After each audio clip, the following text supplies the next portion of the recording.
और आज 10 दिन से हम खाना नहीं खा रहे हैं, क्योंकि जो भी खाना खाते हैं उसके उल्टी के माध्यम से निकल जाता, तो खाना बंद करवा दिया गया। लेकिन फिर भी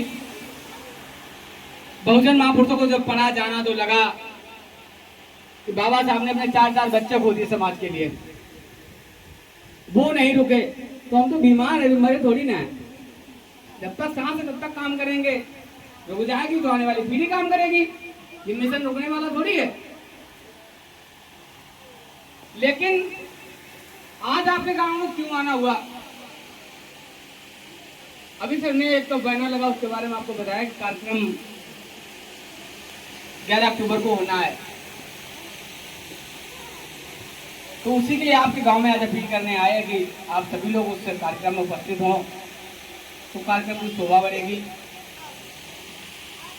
तो हमारे साथियों आज 16 अगस्त है, 16 अगस्त है, और 16 अगस्त 2024 को हम आपको प्रतिमा लगी गाँव में, शाम को समझ 5 साढ़े 5 बजे आए होंगे, याद है आप लोगों को?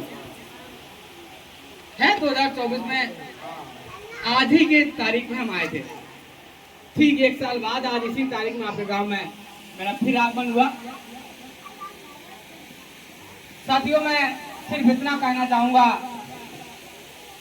सारी बातें सबने बता दी आपको, बताने को कुछ नहीं बचा, सिर्फ शिक्षा की बात करनी है। अगर आपके बच्चे पढ़ लिख गए, आपकी बेटी घर से पढ़ लिख कर आगे बढ़ गई, तो वो आपका नाम रोशन करेगी। और एक बात मैं स्पष्ट कर दूं आपसे आज कि आपके द्वारा किया गया कार्य आपके समाज में प्रभाव डालेगा। एग्जाम्पल, आप अरौल में दारू पी के पड़े होंगे स्टेशन के बगल में, आस पास गांव के लोग देखें क्या कहेंगे, भैया हंसापुरा गांव का आदमी पढ़ाई खराबी है, पूरे गांव का नाम बर्बाद हुआ, पूरे गांव का नाम बदनाम हुआ। अगर आपके गांव की बिटिया पढ़ लिख के दरोगा बन गई, एक बिटिया पढ़ लिख के दरोगा बना दीजिए पूरे गांव को, बिटिया जहां भी जाएगी उसके जो सर्विस डायरी बनती है उसमें नाम लिखा जाएगा हंसापुरा और राहुल लिखा जाएगा ना। तो जब भी बिटिया बताएगी या आप कहीं फंसे होंगे तो आप कहेंगे हमारी भतीजी दरोगा है। काम किसने किया?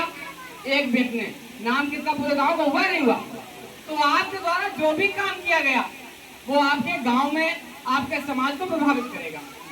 इसलिए अगर बिटिया पढ़े लिखेगी, देखो हम तो अपनी बेटियों से निवेदन करते, बहनों से निवेदन करते, आप पढ़िएगा सिर्फ। आप चाहे 16 सोमवार व्रत रहे, चाहे 9 दुर्गा व्रत रहे, लेकिन आपकी तुलना पुजारी में नहीं हो सकती। ना तुमसे कोई पूछेगा, आपके पिताजी आपके भाई अगर रिश्ता लेके आपके कहीं गांव जाएंगे दूसरे गांव, तो क्या पूछा जाएगा? क्या पूछते हैं? एक ही प्रश्न लड़का वाला करता है, उसके पिताजी करते, घर वाले कहते कि आप पढ़ी कितना, यही पूछते सिर्फ। अच्छा आज तक किसी आप अपनी बहन बेटी करने गए, आपके घर में करके लाए, आपने किसी बिटिया वाले से पूछा बिटिया गायत्री मंत्र जानती है, अब पढ़ी कितना है? तो ध्यान कहाँ पे देना? शिक्षा पे देना है ना। अगर अभी नवदुर्गा शिक्षित करो, बेटियों को शिक्षित करो। शिक्षा ये वो शहरने का दूध है जो जितना पिएगा वो उतना सहारेगा। अगर आपके पास शिक्षा नहीं है तो तुम्हें कोई भी बेवकूफ बना देगा आज के समय में। और हमारे पुरुष को अगर गुलामी की तो काहे की वजह से की? शिक्षा ही नहीं थी, हमें पता ही नहीं था कि हमारे हक मार रहा है या हमें हक दे रहा, हमें ज्ञान ही नहीं था इस चीज का। इसलिए शिक्षित करो अपने आप को। और दूसरी बात कि आप अगर इतने जागरूक हो गए, बाबा साहब की बात करने लगे, बुद्ध की बात करने लगे, तो कम से कम एक परिवर्तन और लाओ। अच्छा इस गांव में फिर मुझको राजा बना दिया, तो अगर तुम उसके पास काम के लिए जाओगे तो उसका कॉलर पकड़ो, मैंने तुझे वोट दिया, प्रधान मैंने बनाया, मेरा काम करो, तभी कर पाओगे ना। और तुमने पहले ही पैसे ले लिए तो क्या कर पाओगे? बात समझ रहे हैं? इसलिए एक वोट की वैल्यू 20 बेटी के बराबर होती है। अगर आपने अपना वोट बेच दिया तो समझ लीजिए आप अपनी बेटी बेच रहे हैं। अच्छा बताओ, क्या बेटी के सौदा कर सकते हो? नहीं कर सकता ना, तो वोट का सौदा क्यों करते हो? जबकि वोट की कीमत बेटी से ज्यादा है। एक तरफ आपका वोट रख दिया जाए, एक तरफ बेटी रख दी जाए, और आपसे कहा जाए बताओ आप वोट बचाएंगे या बेटी बचाएंगे, तो आप क्या फैसला लेंगे? क्या बताएंगे? बेटी बचाएंगे या वोट? क्या बचाएंगे?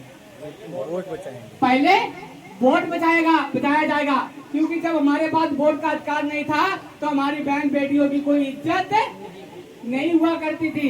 हमारा सम्मान कब हुआ? जब हमारे पास वोट का अधिकार मिला। बिल्कुल। इन्हीं सब बातों के साथ मैं अपनी बात को समाप्त करता हूँ। आपने मुझे सुना, इसलिए आपका बहुत बहुत धन्यवाद।